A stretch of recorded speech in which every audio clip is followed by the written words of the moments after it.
വാർത്തകളിലേക്ക്. കൊൽക്കത്തയിലെ ആർജി ഖർ ബലാത്സംഗ കൊലപാതക കേസിൽ കോടതി വിധി പറയുകയാണ്. പ്രതി സഞ്ജയ് റോയിയെ സിയാൽദ കോടതിയിൽ എത്തിച്ചു. കോടതിക്ക് മുന്നിൽ വലിയ പോലീസ് സംഘത്തെ വിന്യസിച്ചിട്ടുണ്ട്. കോടതിയിൽ ശിക്ഷയിന്മേലുള്ള വാദം ഇപ്പോൾ പുരോഗമിക്കുകയാണ്. പരമാവധി ശിക്ഷ വധശിക്ഷ തന്നെ നൽകണം എന്ന് CBI കോടതിയിൽ ആവശ്യപ്പെട്ടു. വധശിക്ഷ നൽകുന്നത് കുറ്റകൃത്യങ്ങൾക്കെതിരെ പ്രതികരിക്കുന്ന സമൂഹത്തിന് നൽകുന്ന വലിയ ആത്മവിശ്വാസമായിരിക്കും എന്നാണ് വിചാരണ കോടതിയിൽ CBI പറയുന്നത്. ശിക്ഷ പ്രഖ്യാപനം 2:45 വിനീത VG വിവരങ്ങൾ നൽകും ഡൽഹിയിൽ നിന്ന്. വിനീത, എന്തൊക്കെയാണ് ഇതുവരെ കോടതിയിൽ നടന്നത്? ശിക്ഷയിന്മേലുള്ള വാദം പൂർത്തിയായല്ലോ.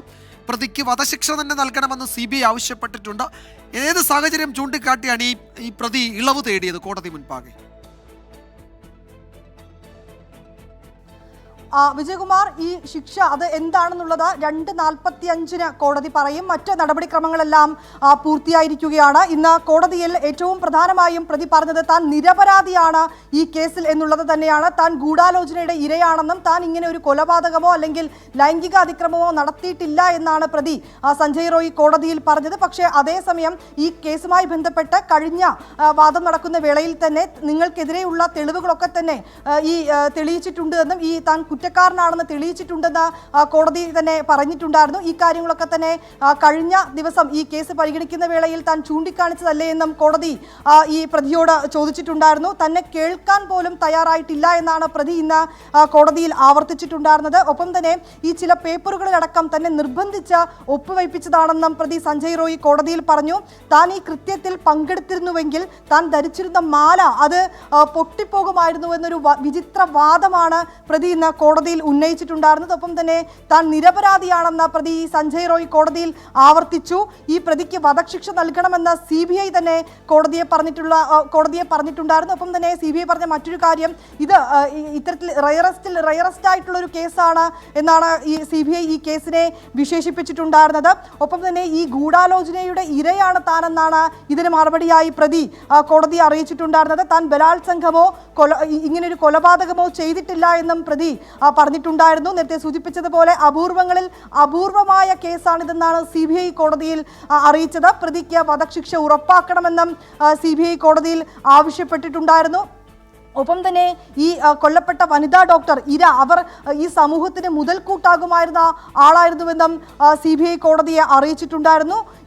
ഇങ്ങനെ സംഭവങ്ങൾ ഇത്തരത്തിലേക്കുള്ള ഒരു അതിക്രൂരമായിട്ടുള്ളൊരു ലൈംഗിക അതിക്രമം, പിന്നീടുണ്ടായ ഒരു കൊലപാതകം, അത് സമൂഹത്തെ തന്നെ പിടിച്ചു കുലുക്കിയ ഒരു കേസായിരുന്നുവെന്നാണ് ഈ CBI കോടതിയെ ആവർത്തിച്ചത്. ഈ പ്രതിയെ തൂക്കിക്കൊല്ലുന്നത് സമൂഹത്തിന് ആത്മവിശ്വാസം പകരുന്ന നടപടിയാകുമെന്നും CBI കോടതിയെ അറിയിച്ചിട്ടുണ്ട്. പ്രതിക്ക് വധശിക്ഷ നൽകിയാൽ അത് സമൂഹത്തിന് ആത്മവിശ്വാസം വർദ്ധിപ്പിക്കുമെന്നുള്ളത് തന്നെയായിരുന്നു CBIയുടെ പ്രധാനപ്പെട്ട ഒരു വാദം. പക്ഷേ അതേസമയം താൻ നിരപരാധിയാണെന്ന് പ്രതി വീണ്ടും ആവർത്തിച്ചിട്ടുണ്ടായിരുന്നു. പ്രതിക്കെതിരെയുള്ള കുറ്റകൃത്യങ്ങളെല്ലാം തെളിയിക്കപ്പെട്ടതാണെന്നാണ് കോടതി പറഞ്ഞത്. ഇക്കാര്യങ്ങൾ കഴിഞ്ഞ ദിവസം പറഞ്ഞിരുന്നുവെന്നും പ്രതിയോട് കോടതി തന്നെ ആവർത്തിച്ചിട്ടുണ്ടായിരുന്നു. വധശിക്ഷ നൽകരുതെന്ന പ്രതി ആവശ്യപ്പെട്ടിട്ടുണ്ടായിരുന്നു. ഇത് അപൂർവങ്ങളിൽ അപൂർവമായൊരു കേസല്ല എന്നാണ് പ്രതിഭാഗം ആവർത്തിച്ചിട്ടുണ്ടായിരുന്നത്. വധശിക്ഷ നൽകരുതെന്ന പ്രതി സഞ്ജയ് റോയ് ആവർത്തിച്ചു. മറ്റു ശിക്ഷകൾ തനിക്ക് എതിരെ മറ്റു ശിക്ഷകൾ പരിഗണിക്കണമെന്നൊരു ആവശ്യമാണ് പ്രതി കോടതിയെ ഉന്നയിച്ചിട്ടുണ്ടായിരുന്നത്. തനിക്കെതിരെ തെളിവില്ലെന്നും തടവ് ശിക്ഷ അനുവദിക്കണമെന്നുമാണ്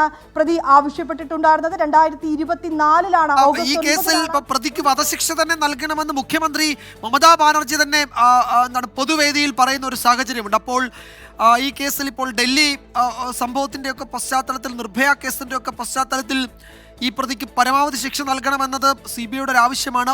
ആ ആവശ്യത്തെ മുഖ്യമന്ത്രി പിന്തുണയ്ക്കുന്നു. മുഖ്യമന്ത്രി തന്നെ പറയുന്നു പ്രതിക്ക് വധശിക്ഷ തന്നെ നൽകണമെന്നും. തികച്ചും ആ നിലയിൽ ഒരു അസാധാരണ സാഹചര്യം കൂടിയുണ്ട് ഈ കേസിൽ, അല്ലേ?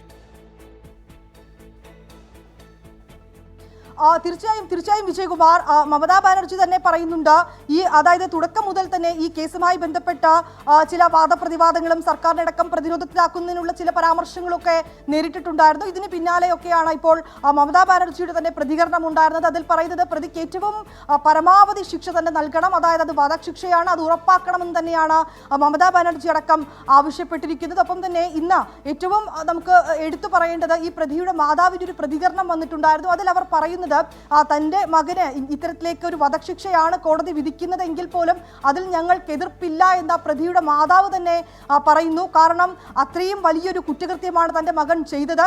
ഒരുപക്ഷെ മറ്റൊരു മാതാവിൻ്റെയും അവരുടെ പിതാവിൻ്റെയും ഒക്കെ ഒരു ദുഃഖം അത് തനിക്ക് മനസ്സിലാക്കാൻ കഴിയുമെന്ന് ഈ പ്രതിയുടെ മാതാവ് തന്നെ പറയുന്നൊരു സാഹചര്യം കൂടി ഇന്ന് ഉണ്ടായി എന്നുള്ളതാണ്. കഴിഞ്ഞ ദിവസവും ഈ കേസ് പരിഗണിക്കുന്ന വേളയിൽ കോടതി നിരീക്ഷിച്ചത് ഒരുപക്ഷെ ഈ പ്രതിക്ക് ജീവപര്യന്തം നൽകുകയാണ് എങ്കിൽ അത് ഈ ഒരു കുറ്റകൃത്യം കണക്കാക്കി നോക്കുമ്പോൾ നൽകാവുന്നതിൽ ഏറ്റവും ചെറിയ ശിക്ഷ മാത്രമാകുമെന്നായിരുന്നു കോടതിയുടെ ഒരു നിരീക്ഷണം ഉണ്ടായിരുന്നത്. എന്താണെങ്കിലും 2:45 ശിക്ഷാ പ്രഖ്യാപനം. പരമാവധി ശിക്ഷ വധശിക്ഷ തന്നെ നൽകണം എന്ന് CBI ആവശ്യപ്പെട്ടിട്ടുണ്ട്.